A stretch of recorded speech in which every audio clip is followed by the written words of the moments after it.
Well, voters narrowly agreed to put Governor Sam Brownback back into office for a second term last night.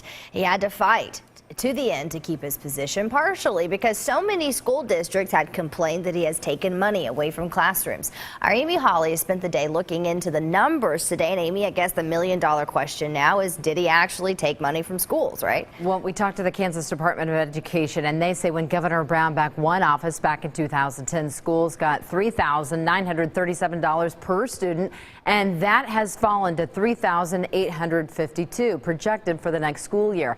But Governor Sam Brownback and the state both say that's not the whole story. When some Kansas voters saw Governor Sam Brownback win another term, they were surprised that schools and their lack of adequate funding hadn't taught the governor a lesson. I feel like the end of a 15th round of a Rocky match. The pups. Emily Phillips says she was certain the win would go to someone other than the governor. I was completely shocked. She says her feelings boil up when she looks at her soon-to-be kindergartner and second grade son. I worry about my kids' education. Are they getting the tools they need? Are their classes the right size that they need to be? When the governor took office, the state gave schools $3,937 per student. That number dipped and has since slowly rebounded to $3,852. The state education department says that's still $85 lower than when he took office, but they say the rest of state aid is growing. Education is critically important. That's why we put more money in it each year, and that's why we put a record amount in it. And we're going to keep putting money in education.